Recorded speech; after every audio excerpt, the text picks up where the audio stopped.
listening to Rootbound, a podcast about plants for when you're stuck inside.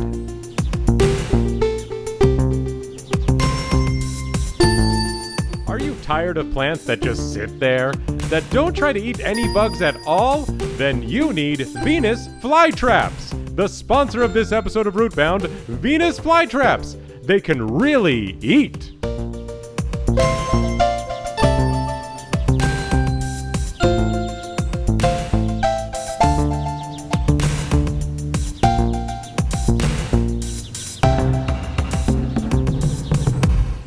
Hey everybody, thank you for listening to Rootbound. I'm the host of the show, and my name is Steve.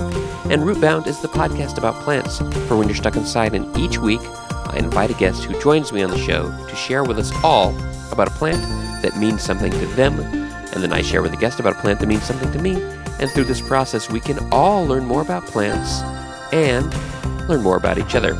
It is the philosophy of Rootbound that everybody can share a plant that's meaningful to them because plants are so fundamental to our lives as humans on this planet. Before we meet our guest today, let's talk conifers. You know, we've done over 80 episodes here, and somehow we're going to be talking about our first conifer today, which is pretty surprising because conifers are exceptional plants, literally exceptional.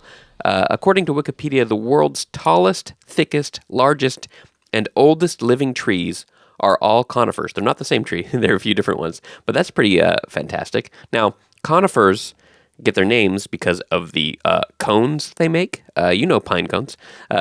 Conifer literally means cone-bearing, and cones are these special, seed or pollen-bearing structures. They're actually, I guess, kind of a modified stem, if I understand correctly. And the technical term for a pine cone is a strobilus.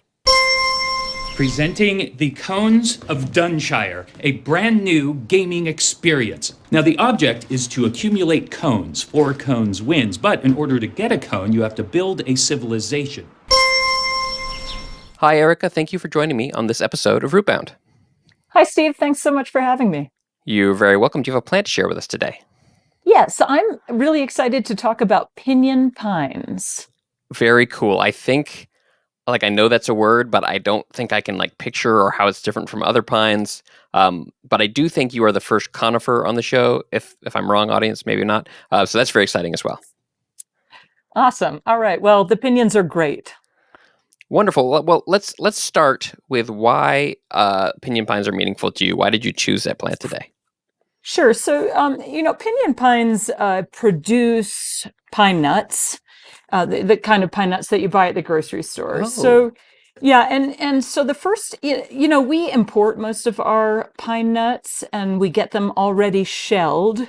But the U.S. is home to an estimated 60 to 100 million acres of pinyon juniper forest where pinyon pines are producing pine nuts that most people don't get a chance to taste. And so Wow. the first time, So the first time I encountered our native pinyons, I was in the process of a big life change. I was teaching elementary school in Los Angeles, and I decided to move up to the mountains of Mammoth Lakes.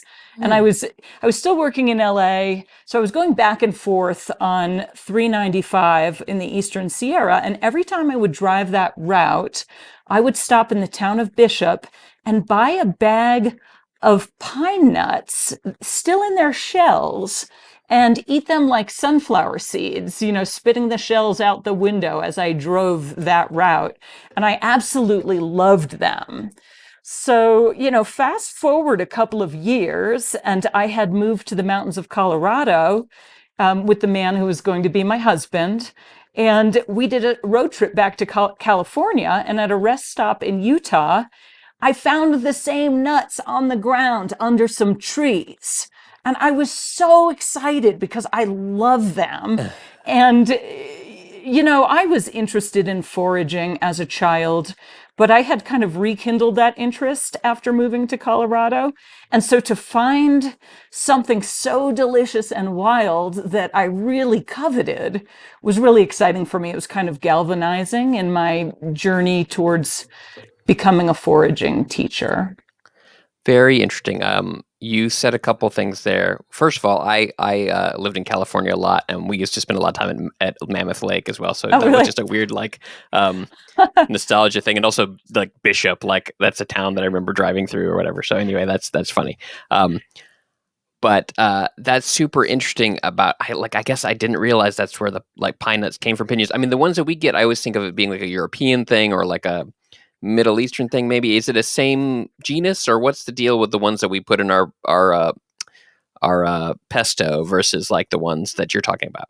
Sure. So, yeah, pinyon pines, most of the pine nuts that we get commercially are imported from Europe and Asia. So you're absolutely right about that.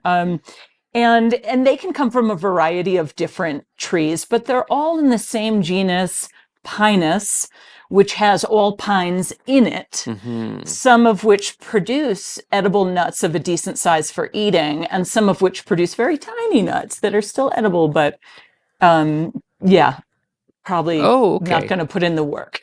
So, like, do all pine cones have some kind of nut-like thing in them? Sure. So they're seeds, right? And we're just calling them nuts, but they're seeds. So all Okay. pine cones have seeds in them. And if you peel back the scales, you can look in there and see them. So the pinyon seeds are quite big. They can be up to, a half-inch long, depending on the species. But then, the pinions of the U.S. are found in the western U.S. Mm-hmm. So they have these wingless seeds that are up to half an inch long. Now, the pines in the eastern United States have much smaller seeds, and many of them are attached to a little wing that helps Mm. disperse the seed in reproduction. But the fact of being wingless is one of the traits of our various pinyon pine species. Interesting. I guess they're trading off that like wind-based thing for a little extra fat or something. I guess is the biological. I don't know. If plants make choices, I guess that's happening there. Well, there are animals that disperse the pinions. Sure. That's yes. Interesting. Okay, that's super cool. Okay, I have questions, but I'm just going to turn it over to you for a little bit more because I think you have some interesting things to say, and I'll get my questions in order here a little bit later. Okay, well, sure. I'll tell you a couple more things about these pine nuts that I got in California. So that species is the single leaf pinyon, Pinus monophylla. Mm. And it's interesting because all of our pines, one of the ways you tell a pine from other conifers is that the needles come out of the branch in groups and they're wrapped at the base with a little bit of papery stuff.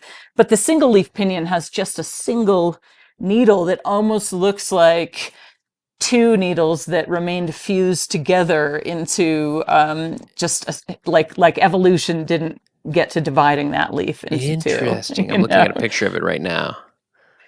Yeah, so these guys are found like in the Eastern Sierra in Nevada, California. They come into Utah, um, but the nuts are quite big and they're very starchy.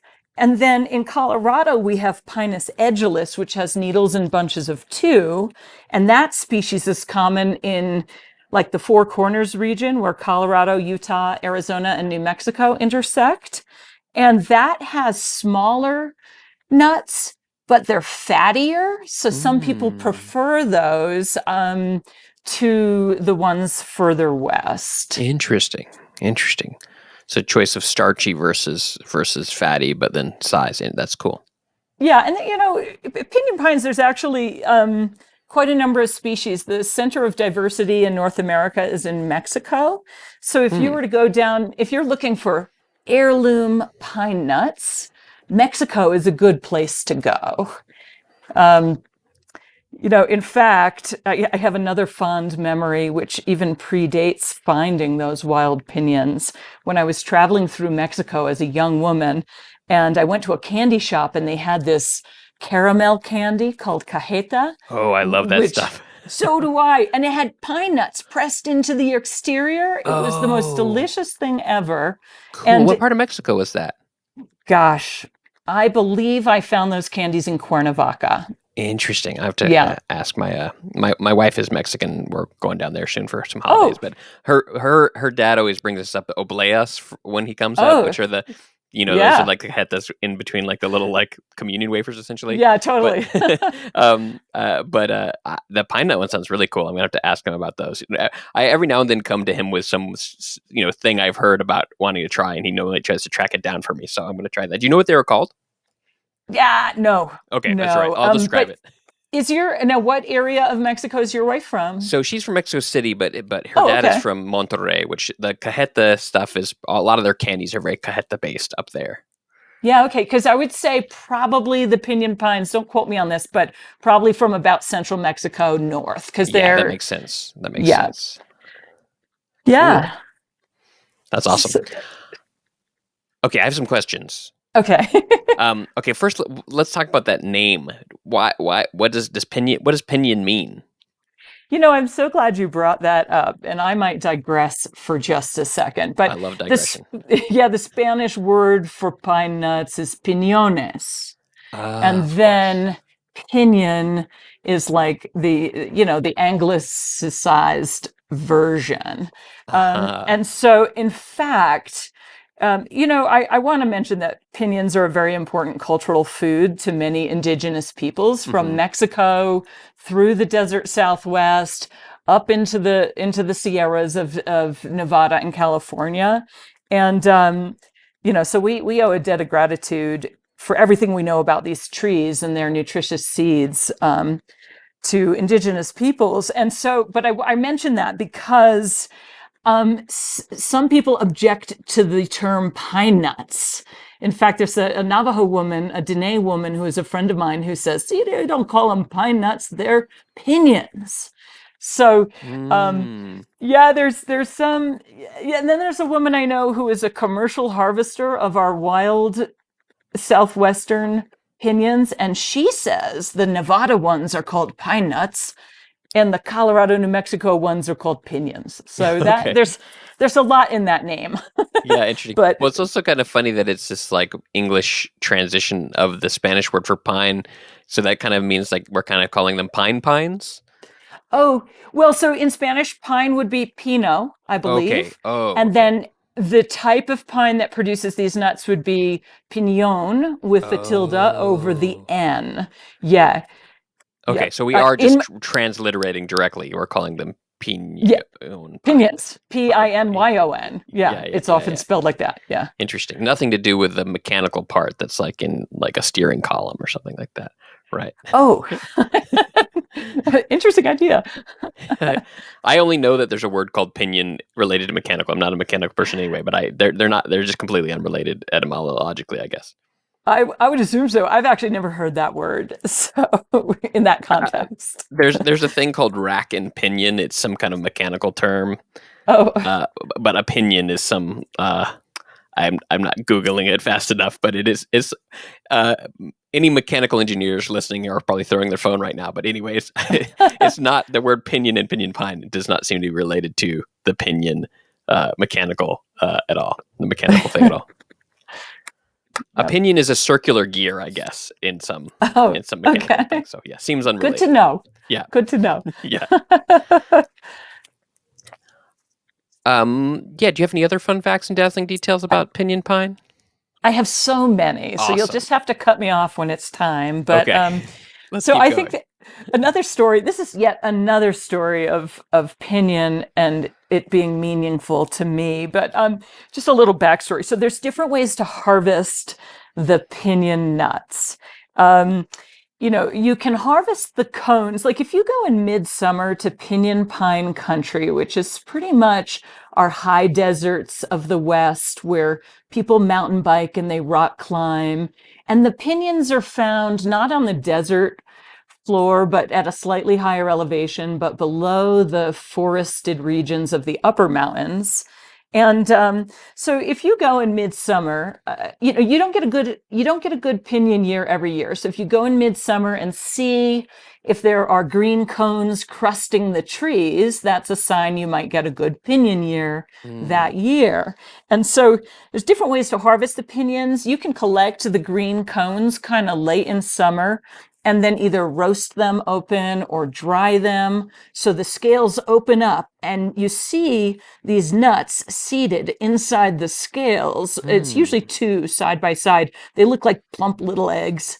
And yeah, so, or you can wait a little later in the season until the cones turn brown and they start to open of their own accord. And when that happens, there's a short period of time where you can lay a tarp or a blanket under the tree and shake the trees or hit the branches, and the nuts come raining down onto your blanket. Oh, cool. Yeah, and then a third technique is just to wait until the nuts all fall and pick them up off the ground. And I bring that all up because it's very interesting. Not everyone thinks it's okay to shake the trees. Okay. And so a few years ago, I took myself on a solo road trip out to Great Basin National Park in Nevada to study and harvest single leaf pinyon nuts. And I met a Navajo couple there in their 70s who were up from Arizona to doing the same thing. And we ended up picking pinyons together for a few days. And so for them, and for many Navajo people, shaking the trees is totally taboo. And if you shake or hit the trees, early winter will come and cut your harvest short. And so of course I didn't shake any trees in their presence. I didn't want to insult anybody or upset anybody, but I had practiced shaking the trees the week before in Colorado. And then wouldn't you know it, early winter came to the Great Basin on that trip. And the temperatures dropped to 14 degrees overnight. I was in my tent with everything I owned on and 2 sleeping bags, and my water bottle froze in the tent. And it seems like it might have been my fault. Oh my gosh. That's really interesting. Okay, something just came to mind there, but I want to go a little bit back towards the way. So in this case, were you just harvesting from the ground then? Yeah, totally. It seems like pretty difficult because they're not like they're very big, right? So like, is it? I mean, well, those Nevada ones are fairly decent sized, Okay. and you want to go when there's been a banner year, and there was a banner year, and quite frankly, Great Basin National Park doesn't allow you to hit the trees either. They actually have a regulation, but so that you're just sitting there, you're sitting there picking them up and putting them in your pail. Or my friend was using a soup spoon for hers, Okay. but it's painstaking. It's Yeah. time consuming. But I just love them so much that I do it. Yeah. And then okay, so I'm trying to organize my thoughts here. The shaking the tree thing is really interesting. It reminds me of there's a plant we have out here called the pawpaw, which I'm sure you've heard of, it being in the foraging world. But there is pawpaws, they're not ready until they're ready, and if you can't pick them from the tree, they won't ever ripen off the tree. They have to be ripe, and so some people will. There's a technique, and I've done this before, where you shake the tree, and if they fall, they're ripe. But there is this. This is not quite the same because I think shaking the tree is allowed, but there is a degree of tree shake because you can shake it and get them to fall, but if you do it too hard, it's just like picking them; they'll never ripen. So you have to give it the subtlest shake just to see if they're. And so you get the feel of it because there's times you're like, oh, I see one up there. I'm gonna get this one down, and you shake it, and then you've ruined that fruit for yourself and everybody because it's never going to ripen because you did it too much. So it's an interesting, I think, of when the tree's ready to give you the fruit is an interesting kind of thing to think about. Yeah, I'm so envious. I've eaten pawpaws. I've looked for pawpaws and gotten there too late, but it's on my bucket list to spend some time in pawpaw country. Yeah, you got to come in just the right week and a half, basically. Right, exactly. Wherever you are. Okay. You mentioned eating them like sunflower seeds, which sounds pretty cool. But if you're not doing that, if you want to make a pesto, it seems like it also could be pretty painstaking work to shell them. What kind of methods do you have to get at the nut meat in Sure. there? Yeah. Yeah, my Navajo friend tried to teach me her method with the mano and metate. We actually went around looking for good rocks that she could use, but no, I'm not that good at shelling them in quantity. Mm-hmm. And so I've tried a bunch of different methods. When in China, which is one of our big exporter of pine nuts, they use really big commercial machines Mm-hmm. that take up like a whole room in order to de-shell pine nuts. So yeah, harvesting our wild ones. There are some methods that people use, often involving types of machinery, but I haven't found a good, efficient way to shell them in quantity. So I frankly like them more as a snack. Mm-hmm. Yeah. Cool. And you mentioned you knew someone who's doing a commercial harvest, which I'm always really interested in those wild plants that can be commercially harvested and done sustainably because there's not so many of them, I think, right? But generally, the ones I know about, a lot of them are nuts, I think, because nuts are kind of made to like gather, I guess, and um, but I'm curious about that process. Like, how is that done? You can't. I mean, it seems like a very slow thing, or yeah, that's quite interesting. Yeah, sure. So yeah, in the Western US, in public land areas, there are pinyon producing forests where people can bid on contracts Wow. to commercially harvest them. I don't think it's a huge industry, Sure. but the woman that I'm talking about, she goes by the name Pinyon Penny Fraser, and she's been doing commercial pinyon harvesting for some years. She told me a little about what they do. I mentioned that. Um, Cones can be harvested before they open and then Mm-hmm. dried to open. And as far as most of the ethnobotanical references I've found to that are related to the Pinus monophylla, the single leaf pinyon Mm-hmm. further west. But Pinyon Penny has been doing that with the Colorado or New Mexico pinyon found in the Four Corners. What her harvesters do, they have it's grueling work and it's sticky work because when you're harvesting the cones, they are dripping with pitch, and so Oh, they harvest them with, like a claw affixed to like a rake and knock them down and lay them out to dry. And then they have some machines. I didn't get the full details from her, but one of them is a tumbler that kind of tumbles them to knock the seeds out. And then they run it through that a couple of times. And I'm not sure what the processing is fascinating. after that. But yeah, there are some people in the commercial business. Here's a fun fact for you. Although it's not big business in the US, the pine nuts, she told me this actually, the pine nuts used to be traded on the Chicago Stock Exchange. Interesting. Yeah, Interesting. our local pine nuts. That Yeah. is so fascinating because you think, I mean, there's it. We all eat a lot of pesto. I think it's like a staple for pesto is very popular, and so you think that there'd be like a bigger demand for pine nuts. And I mean, are those commercially grown trees in other places? I Oh, guess, or good they're like, question. yeah. Yeah, so yes, around the world, actually, pine nuts are mostly a wild harvested product, harvested Wow. by hand. Like in China, pickers will scale 60 to 100-foot trees with spiked shoes and use hooked sticks to knock them off. So when and the pine nut business has boomed in the last decade or more, there's a lot more demand for pine nuts.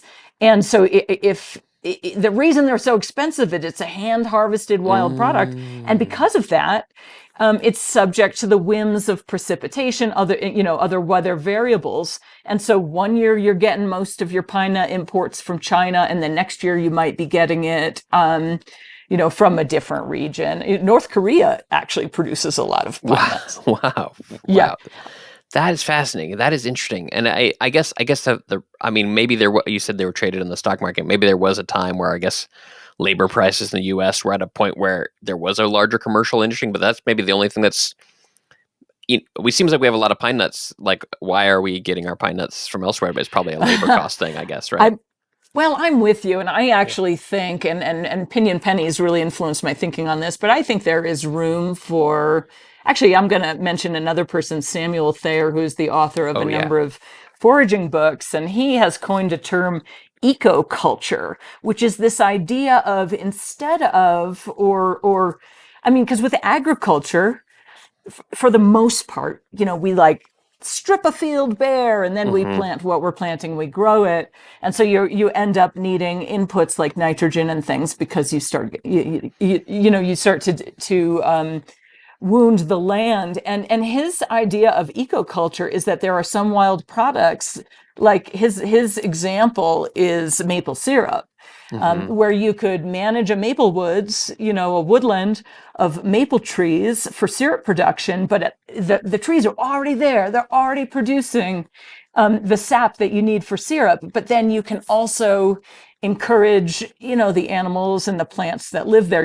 It's not a destructive practice. And so his idea of ecoculture is that there are potentially other wild products that are very good, that we could manage the wild stands and,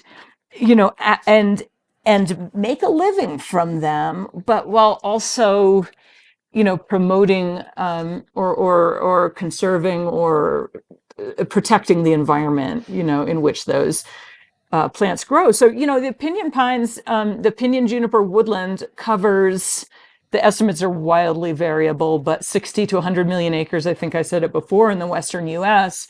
And, the pinyon pines over the years have been intentionally destroyed.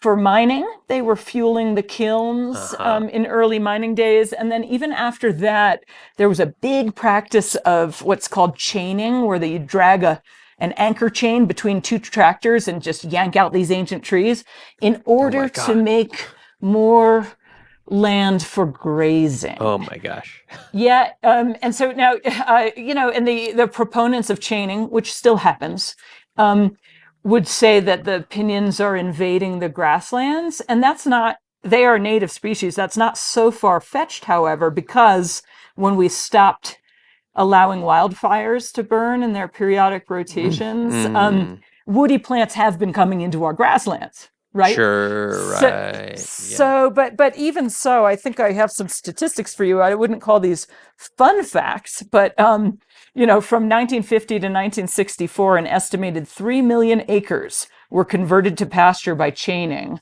That, that comes from Ronald Lanner's book, The Pinyon Pine. And only 9% of old growth pinyon remains in Nevada and 20% in Utah. And that was from a paper by O'Brien and Woudenberg.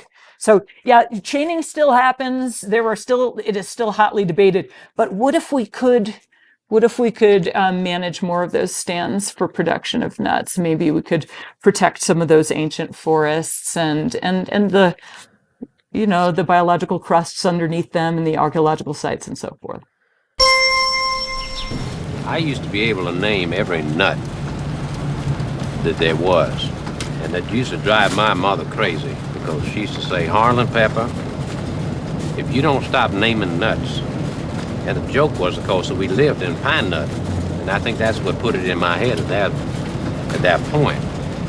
So I'd go to sleep. She'd hear me in the other room, and she would just start yelling. I'd say, "Peanut, hazelnut, cashew nut, macadamia nut." That was the one that would send her into going crazy. She said, "You stop naming nuts." Pine nut, which is a nut, but it's also the name of the town. Well, thank you for sharing about the pinyon pines with me. Do you mind if I share a plant with you? I'm excited to see what you picked. Okay, so this one is a little one of those ones that's maybe a little bit more aspirational, because I really don't have a lot of super in-person experience with this plant, but I'm also kind of hoping that maybe you'll have some stuff to chime in. You may or may not. I was thinking the range of this is a little bit in your area, but now I'm realizing maybe it's not. So when I get to it, if you have stuff to say, please jump in. If not, I will try to carry my weight. But the reason why it's meaningful to me, and I'll tell you what it is in a second, kind of has to do with like childhood and some misunderstandings of what it was. So I was born in Texas, in Dallas, Texas, and in Texas we do a lot of barbecue, and a very common kind of barbecue in Texas is mesquite barbecue. So that's my plant, is mesquite. Oh, okay. And but I was confused as a kid because I knew there's mesquite barbecue, but there's also a town near Dallas called Mesquite. And so as a kid, I didn't know that mesquite was a tree. Uh-huh. I thought that it was just a style of barbecue from this town in Texas. And so when I was thinking about what plant to choose, and I was just thinking about like you were choosing pinyon pines, and I was like, well, what's a plant that kind of has a similar range and maybe is a slightly semi-arid tree? And I was like, oh yeah, mesquite. What do I know about mesquite? And I realized like I've probably seen mesquite trees when I was a kid in Texas, but as before I was like very plant aware. And now I've done some reading about them, and they're super interesting. Um, but yeah, it's funny because I was like, I just thought it was named after a place. Now I'll talk about that place now. The place Mesquite, Texas, is named after a creek called Mesquite, which is in turn named after the plentiful mesquite trees that at least once were there. So it is related to the tree, but it's not. Yeah, I just my child brain had it all confused, and so that's why I chose this plan, and that's why it's meaningful to me. Yeah. Oh, well, I am very interested in mesquite, and I don't know a lot about it. I do know that it's a legume. There are various species, but they're legumes, and the pods that they produce are an important source of flour for people in the Southwest, and have been for a long time. So I have very much wanted to learn more about mesquite and be a part of a mesquite harvest. So you've got a good parallel there with the pinyons, because the Yeah, mesquite are also an important food source. yeah. I didn't. When you were talking about pinyon, I think I didn't realize that the pine nuts were going to be so integral. And I didn't realize how like related the plants were in that way. Um, and so that's pretty interesting. And yeah, I don't know. I need to learn more. I didn't dive as deep into like the harvesting of the beans. I guess they technically are beans, um, but that's something I'm really interested in, and I actually have on the way. I think I didn't hit go yet because I was trying to decide which vendor I want to buy some flour from, and now I'm gonna have to do that with some pine nuts as well.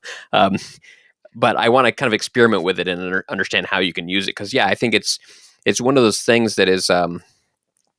Like the pine nuts, it is this very plentiful source of food that I think most people just don't even see. Right? There's places in Texas in the South where there's just tons of mesquite trees, and they can be food, but most people just think of them as a nuisance when they fall on the ground. Right? Which I think is always kind of an interesting thing. Yeah, we've lost a lot. I mean, I wouldn't say lost, but I mean a lot. There are a lot of wild foods in plain sight that Uh the huh. majority of people don't know are a food. I mean, you can even find that with pecans, Yeah. pecans on the ground under trees. I'm assuming in your region where you grew up, and they're just sitting there, and people not picking them up, or some people Totally. are. I mean, but a lot of people aren't. Totally. And I talked about this in a number of episodes. I'm sure someone has formalized this theory, or maybe I've heard it from somewhere, but it's basically this idea that um, our capitalist society doesn't know how to deal with things that are really abundant because you can't sell something that's basically free. And so when things are like just out there for free, they kind of get ignored because we live in this place where you go to the store and you buy things, and you have to buy something that's scarce. So that we just don't see those things anymore. That's an interesting idea. I mean, I would surmise also just that we have definitely become very busy. We hold down our jobs. The idea of spending the time picking and Sure. processing is not agreeable to a lot of people, or they don't have the time to do it. Yeah, there's certain things though. The one that, and maybe mesquite might be like this because it doesn't seem like it's that hard to harvest. And if there was some kind of system to gather it, we do more complicated things commercially, I think. And the one I think about all the time is acorns. Like acorns are a really interesting source of food. But they do take quite a process to get to be edible. But we do lots of processes to things industrial to make them editable, right? We have like lots of so I don't think that it's like a stumbling block that there couldn't be a system to gather just the bounty of like there's so much acorns that are just there that just like, that don't ever get eaten by anyone. And I saw some TED Talk a while back about acorns, specifically about how you could build up an industry about it. But it's just like what do we choose? What we choose to like use, it's also like what can you can control. But it is also, yeah, there are certain things that they take a lot of work. And I've done some foraging where it's like, yeah, I can't do this every day because there's a lot of work to it. So it's a balance, but yeah. Well, your point about creating an industrial process is a good one. I mean, quinoa is an interesting example because quinoa requires a lot of processing. After it's harvested, it has to be separated from the chaff, and then the seeds have to be washed with abrasion, otherwise they're too bitter and can irritate the throat. And we have in the States very common relative lamb's quarters, which makes it's in the same genus, Chenopodium quinoa, Chenopodium album.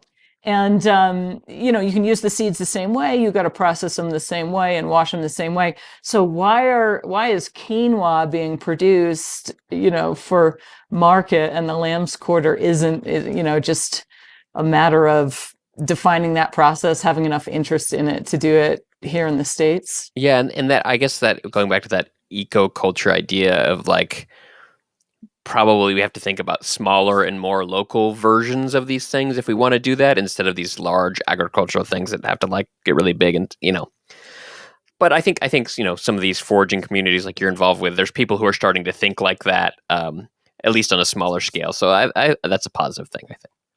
I think you're right. And I would point you to, if you're interested in learning more about the mesquite harvest, there's a group called Desert Harvesters. Oh, cool. And yeah, they have, I just was Googling them because they have some information about the mesquite harvest, and I think take people out to do it. Super cool. Yeah, I gotta get into that. Okay, I don't have a ton of fun facts and dazzling details about mesquite, partially because I knew that we'd have a lot to talk about pinyon pines. So let's start this off as like a primer. But the thing I always love to talk about with plants on this podcast are the names of the plants. Now I realize now that I did not write down what the genus name means, so I'm going to Google that super quickly. But the genus, when we talk about mesquite, we're talking about many plants in the genus Prosopis, and I want to know what that means. Do you know off the top of your head what that means? Nope. All right, let's see. Sorry. It's fine. Yeah. Apparently, it is from ancient Greek, which is related to burdock. I'm not sure what that means. It seems another one of those ones that is related to something not. Not, I guess. Well, I guess mesquite is actually a genus that is not only in North America. There's mesquites around the world in genus Prosopis. So that name is more of, I think, an old world name. And then the one that probably was the one in Mesquite, Texas, I think is the most common mesquite, at least in that area, is Prosopis glandulosa, which is honey mesquite. But there's a number of other ones. There's one called screw bean mesquite, which looks really interesting, where the seed pods are smaller and look like little screws. I think there's about 5 in North America, from my understanding, genus Prosopis. But I think the most common is the honey mesquite. I think velvet mesquite is another one, actually. Yeah. Okay. And then the last thing that I have here in my notes to talk about is the name mesquite. I was, there's like a very clear answer here, but there's an interesting, a little mystery that I was like thinking about. So the name mesquite is pretty clear. It's similar to the pinyons. It's an Anglicization of the Spanish word, which is mesquite, but that word comes from a Nahuatl word, which is mesquital, which there are plenty of mesquites in Mexico as well. Now there is, I think, mesquite in Spanish also can mean mosque. And there's also so there is some interesting, like, I think there are 2 different words in Spanish that have different origins, but the word for the tree in Nahuatl is mesquital, and so it makes sense that it became mesquite in Spanish, or mesquite in Spanish, and then English speakers started calling it just mesquite. What I find super interesting is I was trying to figure this out, and I have a theory. And it's probably the most easy theory, but it is super interesting to me that this town in Texas that was founded in the 1800s became called Mesquite because it's named after a river called Mesquite based off of the tree called mesquite. But that word mesquite is a Nahuatl word. So that Nahuatl word moved relatively far, relatively early. And whether it was the Spanish people who knew it in Mexico calling it mesquite, and then, people from Spain going up there, or I'm very curious if that word is older, because some of those languages have some interrelations, and there might have been a version of that. But I just do find that very interesting that word transferred that far to like a little Texas town is named after a Nahuatl word. I find that pretty fascinating. That's interesting. It would be interesting to know what other indigenous folks in the region in further north call mesquite trees. I was trying to figure that out. That's one of those things that's very hard to Google often, and I didn't have much luck. I try to do that with most plants of like what is its original name in the area where it's from, and all I could find is that it's not mesquite in a lot of the cultures in that area, but what it's actually called, I'm not sure. So if anyone knows, let me audience send me a message, because I like to know. But I do find that interesting that this Nahuatl word. There's a few other Nahuatl words that have become common, like tomato is one of them. It's tomato, and chocolate is from a Nahuatl word. Yeah. But so it's likely came with the Spanish. But I think that's pretty interesting. This little town in Texas named after a Nahuatl word for the tree mesquite. Yeah, that is interesting. Yeah. Well, that's anything else that comes to mind about mesquite? Well, I could go off on another tangent if you wanted. Yeah, let's do it. Let's do it. Okay, well, I will say there's another thing that mesquite and pinyons have in common is that they produce hardened balls of sap that can be chewed like gum. Oh. And yeah, I have done this with pinyon gum, and that is a long-standing tradition. I've met people who've said, "Oh, my grandfather chewed the pinyon gum." You have to get a hard nodule of resin and break it apart with your teeth, and then glom it back together gradually with chewing and spitting to make it. It's more like a wax, really, is the texture, but to make the gum. Now, I've not done this with any mesquite species, but I have a friend who told me that growing up, he would chew mesquite gum. That's as much as I know. I can't tell you what species. I assume it's all the species. I'm not sure I imagine you get hardened nodules of resin off of mesquite as well, but I can't speak from experience on that. But yeah, interested in trying it. Yeah, that's cool. Yeah. Oh, the last thing I meant to mention when it comes back to mesquite barbecue, which is a real thing in Texas where you use mesquite wood for barbecue.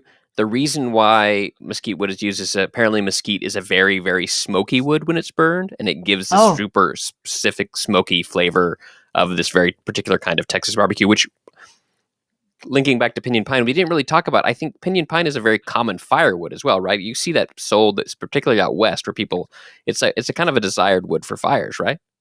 I think so. I think I've read that, although I haven't looked too much into it. I would have. This is just a guest audience, and since you don't know about it, I think because it's pretty resinous, some of those pines, if they're dried properly, can burn really hot because they still have a lot of that like resin in them. Oh, okay. Yeah, so okay. I think I've heard about pinyon pine specifically being used in fires for that reason, because they catch easy. So anyway, yeah. Anyway, I think that will wrap up this episode. Thank you so much. It was super fascinating speaking with you about pinyon pine and mesquite. Yeah, likewise. I really enjoyed the conversation. Mesquite Championship Rodeo. It's coming at you every Friday and Saturday night, April through September. Wild, action-packed entertainment featuring professional cowboys, cowgirls, and clowns riding the meanest, toughest animals in the world. Mesquite Championship Rodeo in the Mesquite Arena. Where the pavement ends and the West begins, you won't want to miss it. Interstate 635 at Military Parkway. Indeed, I forgot to mention that Mesquite is apparently the rodeo capital of Texas. I have bought myself some mesquite flour that's on its way, and I've also bought myself a book that is called Eat Mesquite and More, that is published by Desert Harvesters, that group that Erica mentioned that does a lot with mesquite in Arizona. And so I'm really looking forward to getting those, and stay tuned to a future episode where I will most likely try to make some interesting recipes using mesquite. Now, before we go, I must tell you a joke that I thought of the other day that I was very tickled about, since we were talking about pine nuts and pine trees and pine cones. And here it goes. What is the difference between a receptionist and a pine tree? What is the difference between a receptionist and a pine tree? Well, a receptionist knows how to make a phone call, and a pine tree knows how to make a cone fall. Did I tell you that I recently had a kid? The dad jokes are very real. See you on the next episode. My guest on this episode of Rootbound was Erica Davis. Erica teaches about edible wild plants and mushrooms, and you can learn more about her, including the foraging and other wild plant-related classes she teaches at wildfoodgirl.com. That is also her Instagram handle. If you like Rootbound and you want to help support the show, visit rootboundpodcast.com/support to find the ways that you can help support the show, like supporting the show on Patreon. Rootbound is hosted by childhood mesquite misunderstander Steve Ellington. Music by Christian Kriegescota. Fake ads by David Lonnie. Rootbound is a podcast about plants for when you're stuck inside, but if you can go outside, don't shake the pinyon pines. Venus flytraps, a plant that can eat.